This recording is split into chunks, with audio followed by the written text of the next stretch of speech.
귀한 찬양을 우리 주님께서 기뻐 받아 주신 줄로 믿습니다. 어느덧 가을을 여는 9월의 첫 주일입니다. 사랑하는 성도 여러분에게 오늘도 하나님의 한량없는 은혜와 평강이 충만하시기를 주님의 이름으로 축복합니다. 지난 휴가 때는 외롭고 도움이 필요하신 분들을 좀 만나는 시간도 가졌는데요. 그중에 우리 교회가 작년에 도왔던 개척교회 목사님 부부를 만난 시간이 있었습니다. 굉장히 외진 어촌 겸 농촌에서 목회를 하시는데요.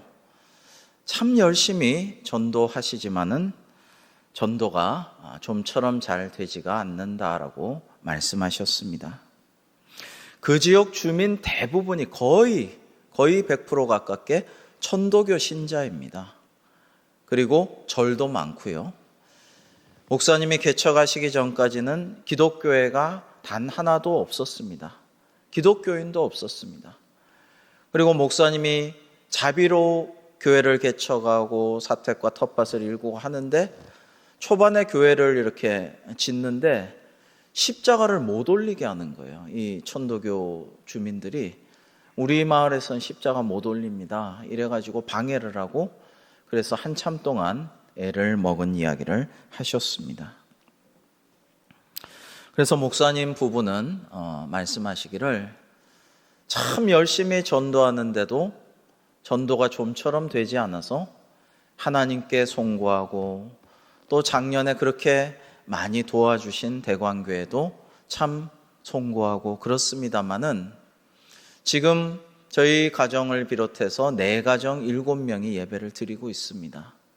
그러나 전혀 하나님께 예배하는 사람이 없었던 이 지역에 저희가 예배하는 것이 하나님께 영광 돌린다라고 생각하고 이것을 사명으로 삼고 주일 예배에 온 정성과 힘을 모아서 예배하고 있고요.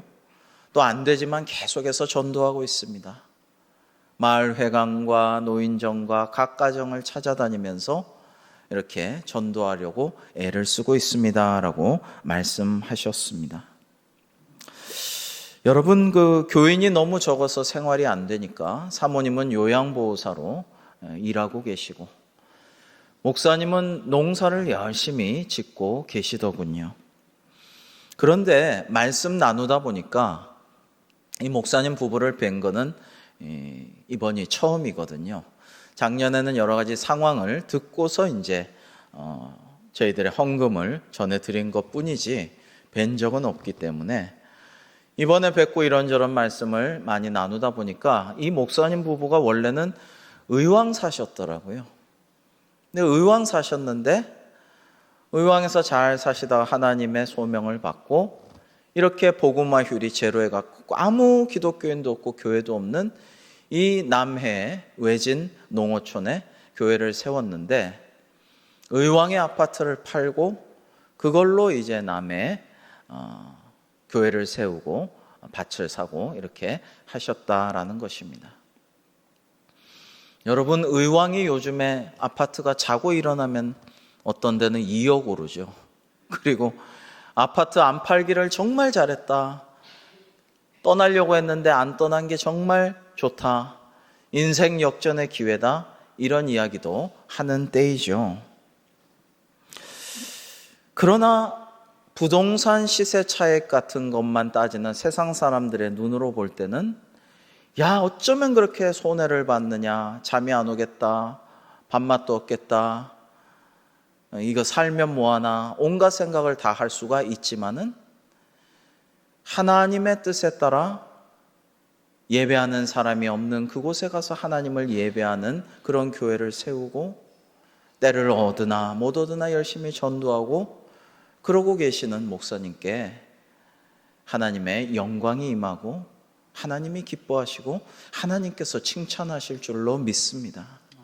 물론 목사님과 교회 사정이 너무 딱해서 너무 어려워서 저희 부부는 목사님께서 열심히 기도하면서 정성스럽게 진심으로 일구는 그 유기농 농작물을 조금 사서 이렇게 주문을 했고 또 지인에게도 이런 사정을 소개를 했더니 또 주문을 나도 하겠다 해서 좀 그렇게 하고 왔습니다. 여러분, 이 가을의 문턱에 우리는 하나님의 은혜를 생각합니다. 하나님께 우리는 너무나 감사하죠. 날 구원하신 하나님께 감사하고, 이렇게 좋은 교회를 주셔서 함께 예배하게 하신 하나님께 감사하고, 착하고 사랑하는 우리 가정을 주셔서 감사하고, 우리 이웃들 주셔서 감사하고, 나에게 이 생명과 건강과 달란트와 시간과 물질을 허락하신 하나님께 감사해야 마땅한 이 가을이죠. 그럼 우리가 어떻게 하나님께 보답할 수가 있을까를 또한 생각해야 하겠습니다. 오늘 우리에게 주신 하나님의 말씀을 우리 함께 교독해 보실까요? 마태복음 22장 35절 이하입니다. 그 중에 한 율법사가 예수를 시험하여 묻되, 선생님, 율법 중에서 어느 계명이 크니이까? 예수께서 이르시되 내 마음을 다하고 목숨을 다하고 뜻을 다하여 주 너의 하나님을 사랑하라 하셨으니, 이것이 크고 첫째 되는 계명이요. 둘째도 그와 같으니 내 이웃을 내 자신같이 사랑하라 하셨으니, 이 두 계명이 온 율법과 선지자의 강령이니라. 아멘. 자, 한 율법사가 예수님께 율법 중에 어느 계명이 으뜸되는 계명입니까? 여쭤볼 때 예수님께서는 첫 번째 계명이 바로 이거 아니냐? 하나님을 너의 온 마음과 힘과 정성을 다해 너의 하나님을 사랑하라. 주 너의 하나님 사랑하는 게 맨 첫 번째 아니냐? 그런데요, 둘째도 이와 같으니, 둘째도 이것과 같다. 그게 뭐냐? 내 이웃을 네 몸처럼 내 자신같이 사랑하라. 이게 첫째와 같은 계명이다. 이 두 가지가 가장 큰 계명이요, 모든 율법과 선지자들의 가장 중심되는 가르침이다라고 말씀하셨습니다. 여러분, 왜일까요? 하나님을 사랑하는 사람은 하나님의 마음을 시원케 해드리고 하나님의 뜻을 받들고 하나님의 소원을 이루기 위해서 이웃을 사랑하지 않을 수가 없고요, 또 이웃을 사랑하고 나눠주고 베풀고 더불어 사는데 힘쓰는 사람은 하나님을 사랑하는 일을 하는 것이기 때문입니다. 이 둘이 연관되어 있고 같은 것이라는 말씀입니다. 옛날 노래 중에 그 이덕진이란 가수가 내가 아는 한 가지란 노래를 했었죠. 참 멋진 노래였는데, 이 내가 아는 한 가지 하면서 이렇게 소리쳐 부르는 그것이 하나만 나는 기억한다, 이런 이제 사랑 노래였는데, 여러분, 우리가 한 가지만 알면 돼요. 그것은 하나님 사랑과 이웃 사랑입니다. 하나님을 사랑하는 일과 이웃을 사랑하는 일, 이 두 가지, 그러면서도 하나로 연결되어 있는 이것을 하며 우리가 살아가야 할 것입니다. 사랑하는 성도 여러분, 이 가을에 주님의 은혜를 생각하며 감사하며, 날 위해 독생자 예수 그리스도를 하늘 보좌에서 내려오셔서 이 땅에 오게 하시고 이 죄 많은 인간들과 더불어 사시다가 눈물도 흘리시고 오해도 받으시고 누명도 쓰시고 고통도 당하시고 배신도 당하시고 외로움 속에 사시다가, 그러면서도 많은 하나님의 일을 전하고 하나님의 사랑을 전하고 놀라운 역사와 말씀을 증거하시다가 마침내 십자가에서 모든 보혈과 물을 다 쏟으시고 우리를 위해 돌아가신 예수님의 은혜를 생각합니다. 그 예수님을 믿기만 하면, 그 하나님 아버지를 나의 아버지로 고백하면, 믿는 자를 모두 영생과 구원으로 인도하여 주신 하나님의 은혜, 우리는 그러면 어떻게 보답할까요? 사랑하는 성도 여러분, 이 두 가지만 하면 하나님께 보답하는 그리스도인의 삶을 살 수가 있습니다. 그것은 하나님을 사랑하는 일이요, 또 하나는 이웃을 사랑하는 일인 것입니다. 이 두 가지가 가장 중요합니다. 성도라면 다른 것 못해도, 남들 다 하는 다른 것 못해도, 누가 자랑하는 그 일 못하고 살아도 그래도 괜찮아요. 하나님께 진정으로 영과 진리로 예배하고 하나님을 사랑하고 말씀 읽고 말씀 듣고 말씀 묵상하고 말씀 필사하고 말씀 가운데 살아가며 기도하며 하나님과 교제하면서 하나님을 기뻐하고 또 하나님의 기쁨이 되는 사랑을 주고받으면서 살면 그러면 되는 것이고, 또 하나 이 같은 것인데 이웃을 내 몸처럼 사랑하면서 내 자신처럼 이웃을 섬기면서 살면 그러면 보람있고 값진 인생인 것입니다. 예수님께서는 거듭거듭해서 오늘 본문과 같은 말씀을 하셔요. 마가복음에서도 하시고 누가복음에도 하셔서 이 세 가지 공관복음서 전체에서 거듭해서 우리에게 이 말씀을 하여 주십니다. 우리 마가복음 12장 28절도 다시 한번 우리가 뜻을 음미하면서 교독해 볼까요? 서기관 중 한 사람이 그들의 변론하는 것을 듣고 예수께서 잘 대답하신 줄 알고 나와 묻되 모든 계명 중에 첫째가 무엇이니이까? 예수께서 대답하시되 첫째는 이것이니 이스라엘아 들으라 주 곧 우리 하나님은 유일한 주시라. 내 마음을 다하고 목숨을 다하고 뜻을 다하고 힘을 다하여 주 너의 하나님을 사랑하라 하신 것이요. 둘째는 이것이니 내 이웃을 내 자신과 같이 사랑하라 하신 것이라. 이보다 더 큰 계명이 없느니라. 아멘. 이렇게 말씀하신 주님께서는 누가복음 10장 25절 이하에서도 이렇게 가르쳐 주고 계십니다. 함께 교독해 보겠습니다. 어떤 율법 교사가 일어나 예수를 시험하여 이르되 선생님 내가 무엇을 하여야 영생을 얻으리이까? 예수께서 이르시되 율법에 무엇이라 기록되었으며 내가 어떻게 읽느냐? 대답하여 이르되 내 마음을 다하며 목숨을 다하며 힘을 다하며 뜻을 다하여 주 너의 하나님을 사랑하고 또한 내 이웃을 내 자신같이 사랑하라 하였나이다. 예수께서 이르시되 내 대답이 옳도다. 이를 행하라. 그러면 살리라 하시니. 자, 여러분, 이 누가복음 10장에서는요, 뭐냐면요, 예수님께 여쭤볼 때 그 질문이 선생님 내가 뭘 해야 영생을 얻겠습니까? 라는 질문에 대해서 이 두 가지를 하라. 하나님 사랑과 이웃 사랑을 하라. 그러면 네가 구원을 얻으리라. 영생을 얻으리라. 이걸 하면 네가 천국 시민이 되리라라고 말씀하신 것입니다. 그 대답을 듣고 그 사람이 또 여쭤보기를 그러면 내 이웃이 누구니까? 이웃을 내 몸처럼 네 자신처럼 사랑하라고 하셨는데 그러면 제 이웃이 누구란 말입니까? 라고 여쭤볼 때 예수님의 이에 대한 답변이 그 유명한 선한 사마리아인의 비유였던 것입니다. 자, 여러분 기억하십시오. 우리가 영원한 생명을 얻고 하나님께 구원을 얻는 방법이 이 두 가지입니다. 하나님 사랑과 이웃 사랑이라는 것입니다. 그렇게 하면 하나님께서 기뻐하시는 삶이 되고 하나님께 보답하는 삶이 되며 당연히 해야 할 일을 했지만 하나님께서 영생과 구원뿐만 아니라 칭찬과 상급과 복도 내려주신다라는 것입니다. 시편 37편 4절에는 그래서 이렇게 말씀하십니다. 또 여호와를 기뻐하라. 그가 내 마음의 소원을 내게 이루어 주시리로다. 아멘. 여러분 이제 9월에는 추석이 있죠. 어르신께 감사하고 고맙습니다. 선물도 드리고 예물도 드리고 인사하고 또 설 때는 세배도 드리고 이렇게 하면 어르신들이 가만히 계시지 않죠.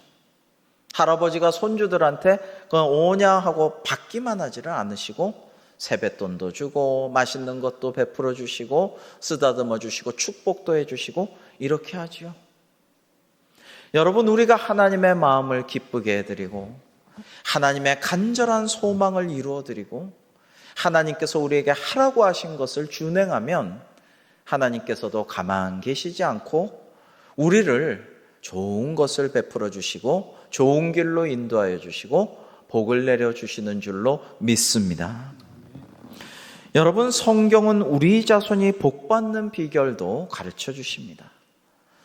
여러분, 내가 잘 되는 것보다 우리 자손들이 후대가 잘 되고 번창하면 너무나 기쁘고 감사하고 흐뭇한 일이겠지요. 네, 방금 읽어드린 시편 37편의 25절과 26절은 우리 자손이 복받는 비결을 말씀하고 계십니다. 우리 시편 37편 25절 26절 함께 읽겠습니다. 시작. 내가 어려서부터 늙기까지 의인이 버림을 당하거나 그의 자손이 걸식함을 보지 못하였도다. 그는 종일토록 은혜를 베풀고 꾸어주니 그의 자손이 복을 받는도다. 아멘. 여러분, 의인이 종일토록 은혜를 베풀고 꾸어주고 나눠주고 자비를 행하고 긍휼의 사역을 할 때에 그의 자손들이 걸식하지 아니하고 큰 복을 받아 누린다라는 것을 성경은 말씀하고 있습니다. 저는 이 말씀 그대로 믿습니다.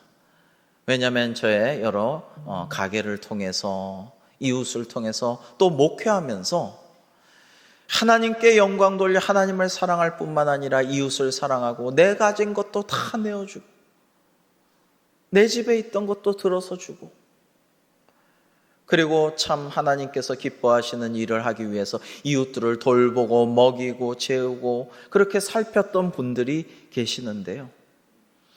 그 목사님과 그 장로님과 그 집사님의, 그 권사님의 가정이 후손들이 갈수록 더 잘 되는 것을 보았기 때문입니다. 어떤 가정은 너무나 잘 되는지, 야, 어떻게 이럴 수가 있나, 이렇게 참 사회에 영향력을 끼치고 세계적으로도 대단한 인물들이 이렇게 즐비하게 나올 수가 있나 싶은데요. 원래는 그 가정이 이웃들한테 퍼주고 나눠주고 늘 베풀다가 어려웠기 때문에, 자녀 교육도 충분히 시킬 여건이 못 되었기 때문에 세상적으로는 그렇게 될 수가 없는 가정인데 그런 복을 주신 것을 많이 보았습니다. 하나님의 은혜죠. 모든 것을 주관하시는 전능하신 하나님의 역사로 그 모든 일들이 이루어진 것입니다.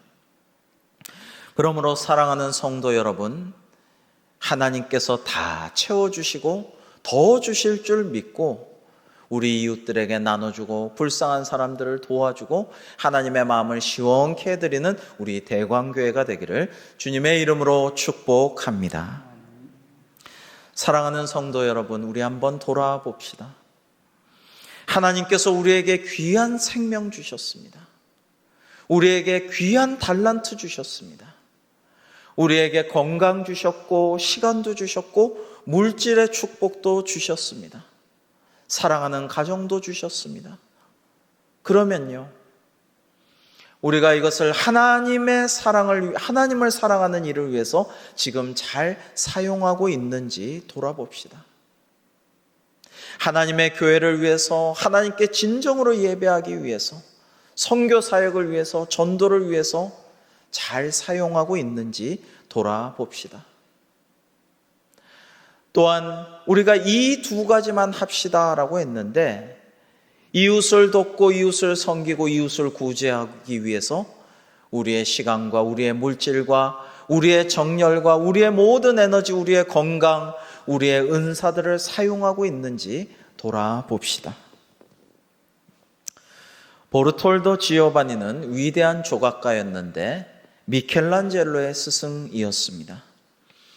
미켈란젤로가 14살 되었을 때 이 지오바니의 문화생이 되기 위해 찾아왔습니다. 그의 놀라운 재능을 보고 이 지오바니는 제자에게 물어봅니다. 미켈란젤로야, 너는 위대한 조각가가 되기 위해서 무엇이 가장 필요하다고 생각하니? 그러자 제가 갖고 있는 재능과 기술을 잘 연마하는 것이 제일 중요하다고 생각합니다라 했습니다. 그러자 스승은 아니야, 너의 기술과 재능으로는 부족해. 그것보다도 네 기술과 재능을 무엇을 위해 쓸 것인가를 결단해야 한단다 라고 말하고 어린 제자의 손을 잡고 데리고 가서 휘황찬란한 유흥술집 앞에 딱 데려다 놓습니다. 거기에 아름다운 조각상이 앞에 놓여져 있었어요. 사람들을 기쁘게 하고 현혹시키고 그 유흥술집으로 들어갈 수밖에 없도록 이끄는 매력적인 조각상이 서 있었습니다. 그 다음에 다시 스승은 어린 제자를 거대한 대성당으로 데려갔습니다. 그 앞에 아름다운 천사상이 조각되어 있었습니다. 그리고 스승은 물어봅니다. 자, 너가 두 조각상을 보았다. 하나는 하나님의 영광을 위해서 조각되었고 다른 하나는 사람들의 쾌락을 위해서, 사람들을 유혹하기 위해서 그렇게 만들어졌다. 너는 너의 기술과 재능을 무엇을 위해 쓰기 원하느냐라고 물어보았을 때 이 어린 14살의 미켈란젤로가 3번이나 대답했다고 합니다. 저는 결단합니다. 오직 하나님을 위해 내 기술과 재능을 아낌없이 쓰겠습니다라고 말했다고 합니다. 여러분, 미켈란젤로의 다윗상을 보면 너무나도 아름다운 조각이죠. 그 다음에 미켈란젤로의 피에타상을 보면 참 그 슬픔이 가슴을 저미는 감동을 느낄 수가 있습니다. 십자가에 못 박히셨던 예수님의 시신이 내려왔을 때 그 죽음을, 먼저 가는 아들의 죽음을 지켜볼 수밖에 없었던 어머니가 그 아들 예수님을 품에 안고 눈물 지으면서 내려다보고 있는 그 피에타상의 감동은 이루 말할 수가 없죠. 그런데요, 이 미켈란젤로는 원래 조각가였습니다. 스스로의 정체성을 조각가라고 합니다. 청동, 주물 이런 거 할 줄도 몰랐습니다. 그런데 이 조각가였던 미켈란젤로가 뭘 해야 했느냐면 이 성 베드로 대성당, 로마 바티칸 시국에 있는 그 대성당을 지을 때 시스티나 성당의 천정화를 그리라는 교황의 명을 받게 됩니다. 미켈란젤로는 저는 그림을 잘 요즘에 안 그리는데 저는 조각가입니다. 그리고 청동상도 세우라고 했는데 저는 청동주물 이런 거는 모르고요. 그냥 저는 조각만 할 수 있습니다. 뛰어난 사람 있지 않습니까? 라파엘로를 시키십시오. 이렇게 말했지만 아니야. 당신이 꼭 천장화를 그려줘야만 하겠소라고 교황이 강권했어요. 그때 하나님의 말씀이구나 순종하면서 미켈란젤로는 천장화를 그리기 시작했습니다. 여러분, 제가 배낭 메고 그 바티칸 대성당 천장화를 보았어요. 그 시스티나 성당의 천지창조, 그리고 최후의 만찬, 이것들은요 얼마나 위대한지 관광객들이 입추의 여지 없이 밀려들고 이리 밀고 저리 밀고 하늘만 쳐다보고 있어서 사실 제대로 보지도 못했습니다. 여러분, 그런데 이루 말할 수 없이 인류의 역사가 끝나기까지 영원히 남을 성화라고 하는 이 성화들을 그리면서 미켈란젤로는 사다리를 타고 높은 천장에 올라가서 계속 그리느라고 목이 너무나 굳어서 목에 디스크가 생기고 허리도 수많은 아픔이 생기고 다리도 마비되고 팔은 떨어져 나갈 것 같고 위에서 그리다가 떨어지는 물감으로 인해서 눈은 실명위기에 처하고 이렇게 했지만 너무나도 많은 건강의 그 훼손으로 말미암아 내 수명이 오래가지 않을 거야 라고 생각했지만 하나님께서는 그를 90세까지 사용하시면서 하나님의 영광을 드높이도록 그렇게 쓰셨습니다. 그는 마지막까지 또 다른 피에타상을 조각하다가 90세에 하나님의 부르심을 받았죠. 여러분, 에베소서 2장 10절 말씀을 우리가 함께 읽어보시겠습니다. 그 뜻을 음미하면서 말입니다. 시작. 우리는 그의 만드신 바라 그리스도 예수 안에서 선한 일을 위하여 지으심을 받은 자니 이 일은 하나님이 전에 예비하사 우리로 그 가운데서 행하게 하려 하심이니라. 아멘. 하나님께서 만드신 피조물이죠, 우리는. 그리고 우리를 만드시고 우리를 지으신 하나님의 뜻이 있습니다. 우리에게는 주님 주신 사명이 있습니다. 그것이 무엇입니까? 하나님을 사랑하라, 이웃을 사랑하라 라는 것입니다. 근래 멋있는 일들을 봅니다. 지난번 올림픽 때는 큰 산불이 난 터키에 김연경 선수 이름으로 묘목을 보낸 일을 보고 참 기분이 좋았습니다. 또 BTS 멤버들의 생일이 되면 이 팬카페, 팬층인 이 아미에서는 많은 사람들에게 기부와 자선을 베풀면서 그들의 생일을 축하하는 것을 보고 참 이거 좋다라는 생각을 하였습니다. 또 최근에 이런 기사도 보았는데요. 제가 좀 발췌 요약해서 소개해 드리겠습니다.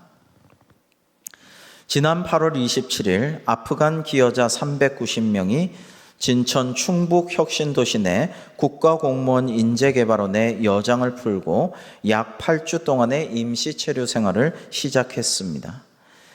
기적의 탈출로 한국에 온 아프가니스탄 기여자들을 품은 충북 진천을 향한 응원이 전국에서 밀려들고 있습니다. 생거 진천쌀로 유명한 진천군의 온라인 쇼핑몰 진천몰 운영이 주문 폭주로 일시 중단되었습니다.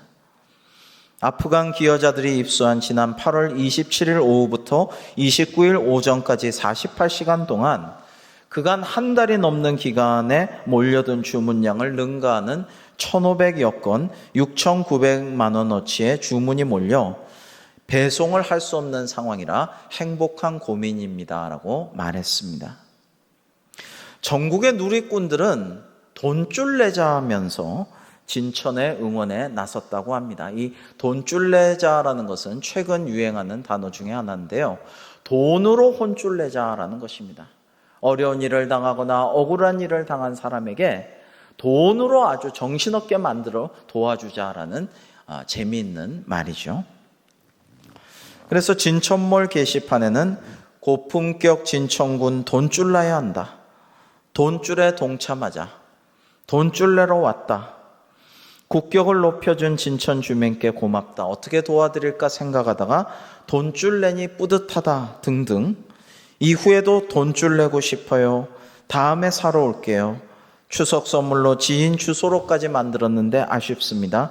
다른 분들이 돈줄 내줘서 다음 기회를 노리겠습니다. 이들은 계속 돈줄 나야 합니다. 등등의 글이 올라왔다고 합니다.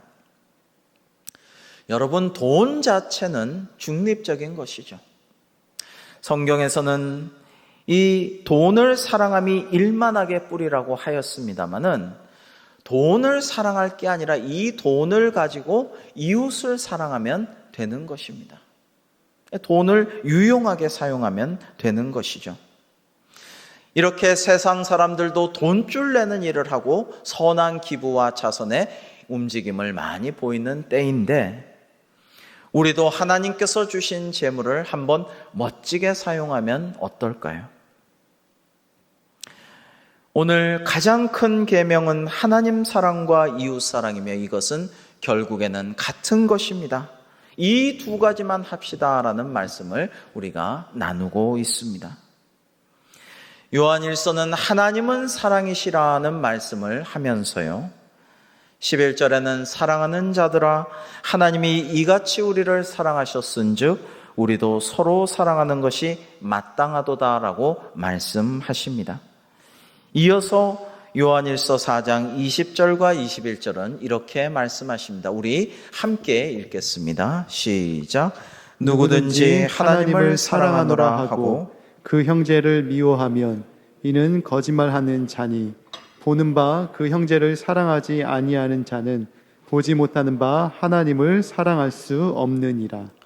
우리가 이 계명을 주께 받았나니 하나님을 사랑하는 자는 또한 그 형제를 사랑할지니라. 아멘. 여러분, 그렇습니다. 그런데 사랑의 반대말은 미움이 아니라고 합니다. 사랑의 반대말은 무관심이라고 하죠. 여러분, 우리가 이웃에게 관심을 가지고 무관심을 버리고 이웃을 관심을 가지고 살펴보고 도움을 줄 때에 하나님께서 기뻐하십니다. 그러므로 빌립보서 2장 4절에선 주님께서 말씀하시죠. 각각 자기 일을 돌아볼 뿐더러 또한 각각 다른 사람들의 일을 돌아보아 나의 기쁨을 충만케 하라라고 말입니다. 여러분, 지금은 우리나라의 복음이 전파된 이래 한국교회 최대 위기를 맞이하고 있는 때입니다. 최근 세상 사람들은 청년들에게, 애들에게, 이웃에게 아직도 교회 다녀? 이런 말을 한다고 합니다. 너무나 마음이 아프고 속이 쓰린 참담한 말이죠.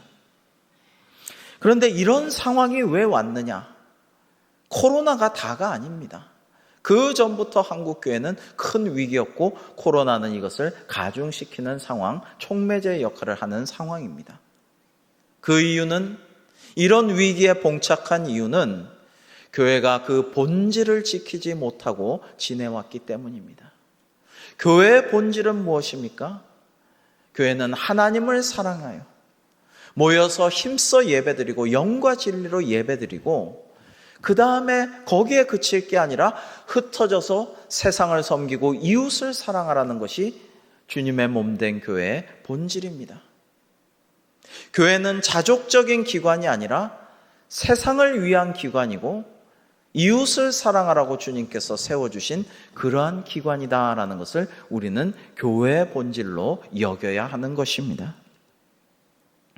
여러분, 아까 누가복음 10장의 말씀을 우리가 함께 보았죠. 두 가지를 하라. 그래야 영생 구원을 얻으리라. 하나님을 사랑하고 또 내 이웃을 내 자신같이 사랑하라. 이렇게 말씀하실 때 그러면 누가 제 이웃입니까? 라고 여쭤보았을 때 주님께서는 선한 사마리아인의 비유를 들어서 진정한 이웃이 누구인가를 가르쳐 주셨습니다. 주님께서 누가 내 이웃이냐고 물으신다면 우리는 어떻게 대답할까요?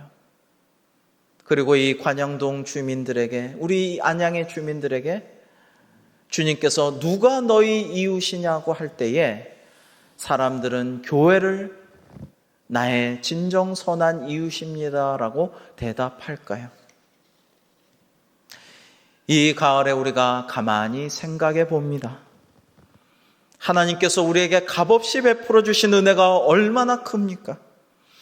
우리를 구원과 영생의 길로 인도해 주신 주님의 은혜가 얼마나 놀랍습니까?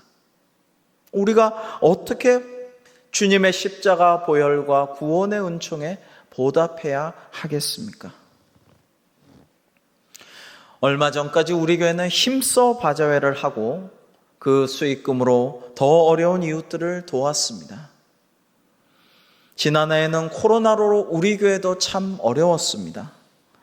그러나 더 어려운 이웃들을 돕기 위해서 여러분들께서 코로나 특별헌금을 해주셔서 그 코로나 이웃사랑 특별헌금으로 어려운 교우들과 이웃들 그리고 전국의 여러 미자리 교회들을 더 많이 도울 수가 있었어요. 하나님의 은혜입니다. 그리고 하나님께서 우리의 모습을 기뻐하신 줄로 믿습니다. 그러나 지금 코로나가 2년 가까이 계속되는 현 상황에서 어려움은 계속되고 있으며 마음도 자꾸만 다쳐가는 때입니다. 그래서 코로나가 지속되고 바자회도 하지 않지만 우리가 하나님의 뜻에 순종하여 하나님을 사랑하는 마음으로 또 이웃을 사랑하기 위하여 절제와 나눔의 식탁 헌금을 드리고자 합니다. 여러분, 이번 추석도 금요일부터 연차 내고 월차 내면 무려 일주일 가까운 그런 긴 연휴입니다. 코로나가 아니었으면 많은 사람들이 해외여행 간다고 온통 공항이 북적일 그러한 때이죠. 그러나 여러분, 꼭 해외여행을 가야만 추석이나 연휴가 보람 있는 것은 아닙니다. 꼭 좋은 호텔에서 우리 가정이 호캉스를 즐기고 조식 뷔페를 즐겨야만 그래야만 우리 영혼이 평안을 얻는 것도 아닙니다. 여러분, 이번 추석에 성도라면 우선주의를 성수하여서 사랑하는 하나님께 영과 진리로 예배하고요. 그리고 가족과 친지가 모일 때 함께 예배하고 함께 말씀 읽고 말씀 듣고 말씀 묵상하고 함께 합심 기도하고 세상을 위해 이웃을 위해 중보기도 하고 이렇게 하나님을 사랑하는 기간을 보낸다면 하나님께서도 기뻐하실 것입니다. 한 가지를 더 해야 됩니다. 이번 추석 때 이웃을 생각하고 이웃을 돕는 실천을 합시다.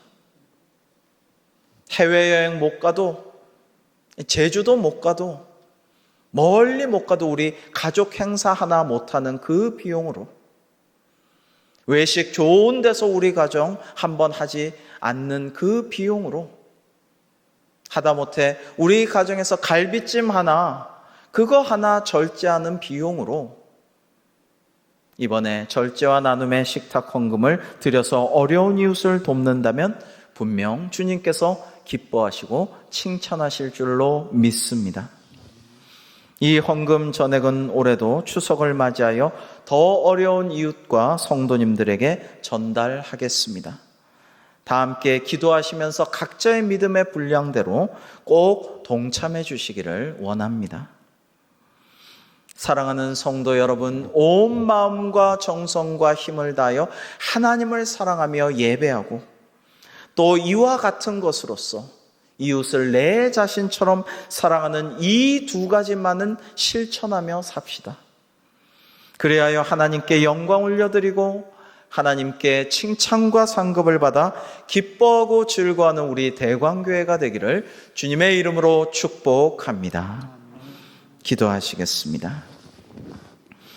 하나님, 오늘 저희에게 명하신 말씀에 순종하여 하나님을 사랑하고 이웃을 내 자신같이 사랑하는 이 두 가지만은 실천하며 살아가는 저희들 되어서 하나님께 영광 돌리고 주님의 인정과 칭찬과 복을 받아 누리는 저희들 우리 대광교회가 되기를 간절히 소망하오며 예수님의 이름으로 기도하옵나이다. 아멘.